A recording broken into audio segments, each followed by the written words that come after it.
Pemirsa, Wakil Ketua DPR RI Fahri Hamzah menjadi saksi dalam kasus penyebaran hoaks penganiayaan Ratna Sarumpait. Ratna menyebut Fahri menawarkan diri menjadi saksi untuk dirinya. Kuasa hukum terdakwa penyebaran berita bohong Ratna Sarumpait, Insang Nasarudin, mengatakan Fahri Hamzah akan menjadi saksi yang meringankan Ratna. Hal ini menguatkan pernyataan Ratna dalam sidang sebelumnya yang menyatakan bahwa Fahri turut hadir dalam aksi unjuk rasa yang digelar di Cikini dan Polda Metro Jaya. Dalam aksi tersebut, massa mendesak polisi segera menangkap pelaku dugaan penganiayaan Ratna Sarumpait. Selain Fahri, sidang yang menghadirkan saksi dari kubu kuasa hukum Ratna Sarumpait juga akan menghadirkan satu saksi ahli bahasa dan seorang karyawan Ratna Sarumpait.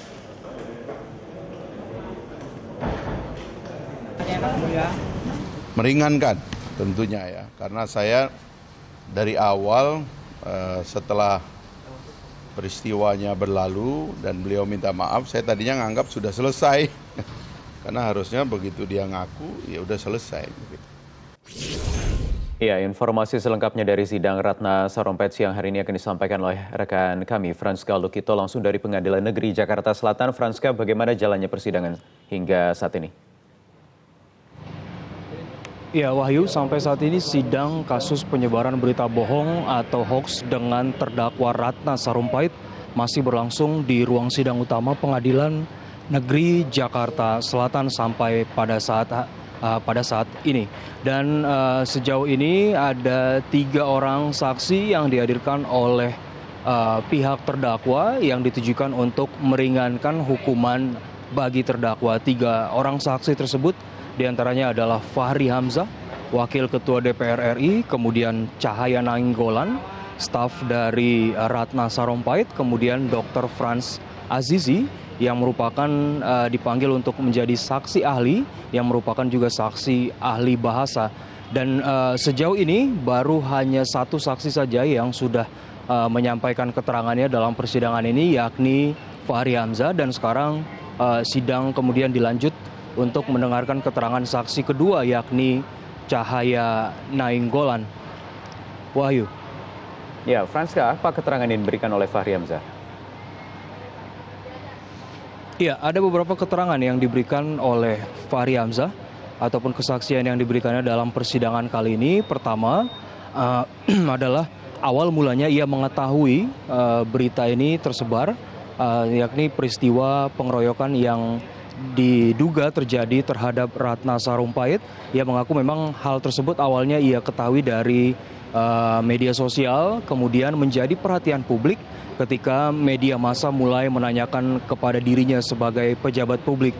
Dan reaksi yang ia tunjukkan ketika mendengar pemberitaan tersebut atau peristiwa tersebut, ia sempat bereaksi keras dengan juga memberikan pernyataan kepada media massa, begitu juga dengan melalui media sosial untuk aparat melakukan tindak tegas terhadap pelaku dari pengeroyokan tersebut.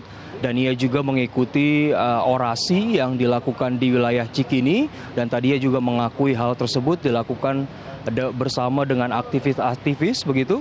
Dan hal tersebut dilakukan karena memang menganggap peristiwa yang dialami oleh Ratna Sarumpait tersebut dianggap sebagai ancaman bagi banyak umat yang ada di Indonesia ini. Kemudian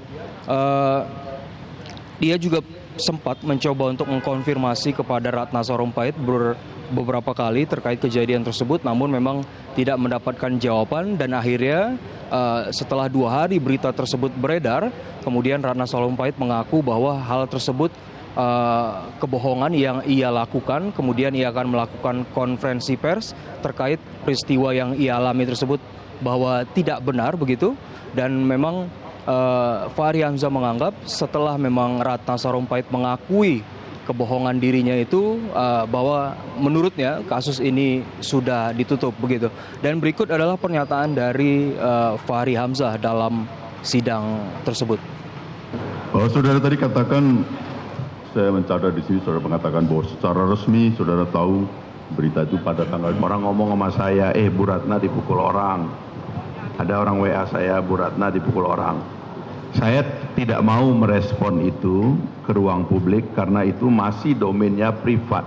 Ya, yang Tapi saya begitu tanyakan, dia diedarkan oleh orang di sosial media dan menjadi berita, saya sebagai pejabat publik harus berespon karena saya oleh masyarakat ditanya apa yang terjadi ini dan bagaimana respon. Itu yang saya lakukan. ya.